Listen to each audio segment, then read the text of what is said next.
अस्सलाम वालेकुम मेहंदी लवर्स। तो आज फाइनली मैं अपने लोकेशन पे पहुंच चुकी हूं और आज की जो लोकेशन थी वो मेरे बहुत ज़्यादा नियरेस्ट थी, यानी मेरे ही इलाके यानी नॉर्थ कराची की ही लोकेशन थी आज की। तो आज मैं अपनी मेहंदी लगाने के लिए पहुंच चुकी हूं और आज मैं जिसको मेहंदी लगाने आई हूं वो हमारे रिलेटिव भी हैं, मतलब थोड़े से दूर की रिश्तेदार है। तो अब मैं फ़ाइनली पहुंच चुकी हूँ अपने बुकिंग पर। तो अब मैंने यहाँ पे एंट्री दे दी है, जैसे कि आप देख रहे हैं। तो यहाँ पे क्लाइंट, तो कह रहे हैं आप क्लाइंट ही हैं। फ़िलहाल क्लाइंट ने आज अपने लिए कुछ इस तरह की कोन्स मंगाई हुई थी। तो ये जो कोन्स थी, इसका मसला ये था कि इनकी स्किन बहुत ज़्यादा सेंसिटिव थी, तो इन्होंने हिमानी की नेचुरल कोन जो जिसमें लिखा हुआ है कि ये मंगाई हुई थी, but this is not natural cone, this is a फालतू कोन। क्योंकि इस तरह की कोन्स जो इस तरह से आपको ब्रांड में मिल रही होती है, जैसे कि अभी लिखा हुआ है कि हिमानी की ये नेचुरल कोन है बट इज़ नॉट नेचुरल कोन। देखिए, नेचुरल कोन जो होती है उसको मैंने काफ़ी अपनी यूट्यूब के चैनल में भी काफ़ी बताया है, एक्सप्लेन भी किया है कि नेचुरल कोन जो होती है वो बिल्कुल पत्तों से पिसी हुई नेचुरल कोन होती है और उसमें सिर्फ और सिर्फ सारी नेचुरल कोन्स में जो है नेचुरल चीज़ें मिली हुई होती हैं, जैसे कि टी ट्री ऑयल होता है, शुगर होता है, ये सारी चीज़ें मिल के वो नेचुरल कोन बनती है। और जो नेचुरल कोन होती है उसका कभी भी रिज़ल्ट जो है ना आपको फ़ौरन नहीं मिलेगा, यानी 1-2 घंटे में उसका कलर नहीं आता। नेचुरल कोन का हमेशा कलर 48 आवर्स के बाद आता है, यानी कि 2 दिन के बाद आता है। अब अगर नेचुरल कोन आप लगाते हो ना तो फिर उसमें ये होता है कि उसमें जब आप वो पील ऑफ हो जाती है तो उसका कलर आपकी स्किन पे आता ही नहीं है, कि क्लाइंट की हट जाती है कि यार ये क्या हुआ है कि कलर ही नहीं आया है। तो होता यूँ है कि उसका कलर 2 दिन के बाद चढ़ना शुरू होता है।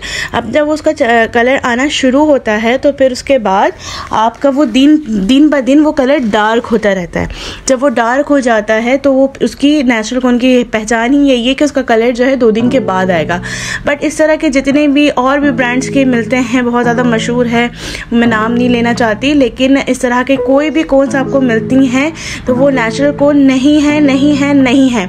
तो प्लीज़ अपनी स्किन से मोहब्बत करें और इस तरह की कोन्स को लगाने से एहतियात करें, क्योंकि देखिए हर किसी की स्किन सेंसिटिव नहीं होती है, कुछ की स्किन सेंसिटिव होती है।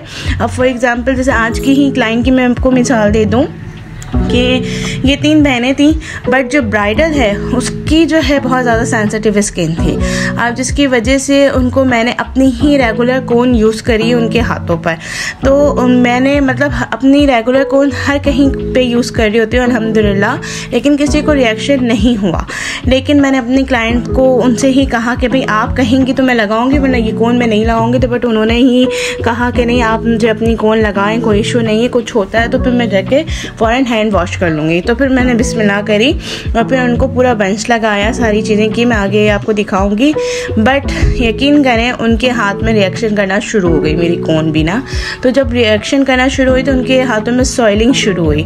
जब सॉइलिंग शुरू हुई तो मैंने उनसे बगैर कहे ही मैंने उनसे यही खुद ही कहा कि आपके हाथों में, मुझे ऐसा लग रहा है कि आपके हाथों में सॉइलिंग आ रही है, तो आप जाएँ और जाके अपना हैंड वॉश कर लें, क्योंकि मेहंदी ज़रूरी नहीं है, आपकी स्किन ज़रूरी है। फिर मैंने उनसे कह दिया कि भाई फटाफट आप जाएं और हैंड वॉश करें। उनकी मेहंदी तो लग चुकी थी, बट फटाफट उन्होंने वॉश करा और जब वॉश कर लिया तो देखा कि वाकई में उनकी जो स्किन है वो हल्की हल्की सॉइल होना शुरू हो रही थी। तो खैर फिर वो ब्राइड जो हैं फ़ौरन अपनी मेहंदी उतार कर फ़ौरन वो फिर अपने डॉक्टर के पास गई।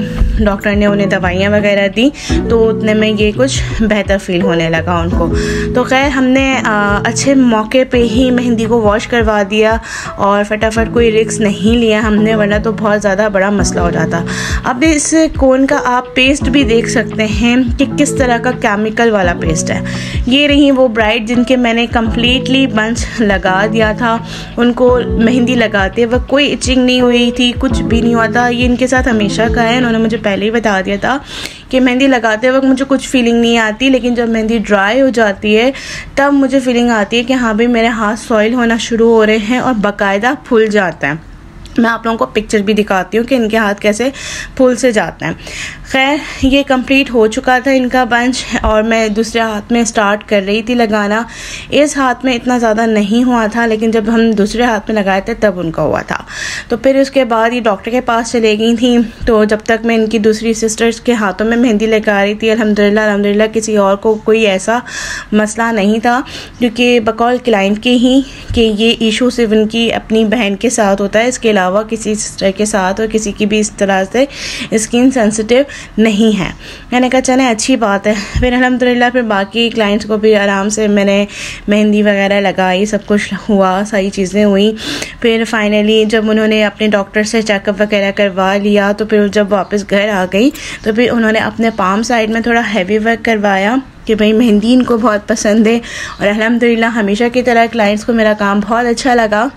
फिर उन्होंने अपने पाम साइड की तरफ अच्छा खासा मुझसे हैवी बनवाया डिज़ाइन, और फिर उसके बाद वो थोड़ी सी रिलैक्स भी हो गई थी कि उनकी ईचिंग वगैरह होना या सॉइलिंग होना वो बंद हो गई थी। फिर डॉक्टर ने कहा कि नहीं इंशाल्लाह ताला कुछ नहीं होगा, आप आराम से जाके मेहंदी लगवाएं। तो फिर अल्हम्दुलिल्लाह ये फ़ाइनल लुक इनका आपको नज़र आ रहा होगा। तो यहाँ पर मेहंदी शहंदी लग चुकी है, और फिर इसी तरीके से इनकी मतलब रिलेटिव में ही शादी थी। तो जब उनको पता चला कि मिनसाज मेहंदी इनको मेहंदी लगाने आ रही हैं, तो फिर उन्होंने कहा कि यार उनको उनसे कहें कि अगर उनके पास टाइम है तो वो आ जाए। तो बहुत ज़्यादा रिक्वेस्ट करी, बहुत ज़्यादा मोहब्बत से और प्यार से उन्होंने दिल की खुलूस वाली नीयत से उन्होंने मुझे जो है घर पर बुलाया। मैंने कहा चलें ठीक है, जब इतना कह रही हैं तो फिर हम हो ही आते हैं। तो ये हम आ गए थे दूल्हे के साइड पर। तो दूल्हे की साइड पे जब हम आ गए तो सलाम दुआ हुई, अच्छी गप्पे शप्पे लड़ गए हैं। फिर उनको बताया कि भाई ये आपके साथ ब्राइड के साथ ये वाला सीन हो चुका था, तो बड़ा मसले मसाइल चल रहे थे वहाँ पर। तो उन्होंने सुना, फिर कहा चले चाहिए ठीक है, वैसे ऐसा रिएक्शन हमारे साथ नहीं होता, आप आ जाएँ आराम से लगा सकती हैं। मैंने कहा चले सही ठीक है। तो बस मैं बहुत ज़्यादा ट्राइड हो चुकी थी। तो फाइनली अब यहाँ पे 3-4 मेंबर्स ही थे जिनको मेहंदी लगानी थी। तो बस वो मेहंदी लगाई शगाई वाला सीन चल रहा था। तो इस घर से मुनासबत उस घर से मुनासबत से इस घर में बड़ा शोर था। वहाँ पे जैसे सिर्फ घड़ी की कांटे की सुइयों की टिक टिक टिक टिक टिक टिक ही आवाज़ आ रही थी, लेकिन यहाँ के लोगों ने कसर सारी पूरी कर ली थी। फिर उसके बाद कॉफ़ी शॉफ़ी का दौरा चला। फिर उसके बाद मेहंदी लग चुकी थी, और भी क्लाइंट्स को मेहंदी लगी थी, बट मैं बहुत ज़्यादा टाइट हो गई थी जिसकी वजह से सबकी मेहंदी नहीं लगा सकी। तो आज की आपको वीडियो कैसी लगी मुझे लाइक और कमेंट्स करके ज़रूर बताइएगा। ओके टेक केयर, अल्लाह हाफ़िज़।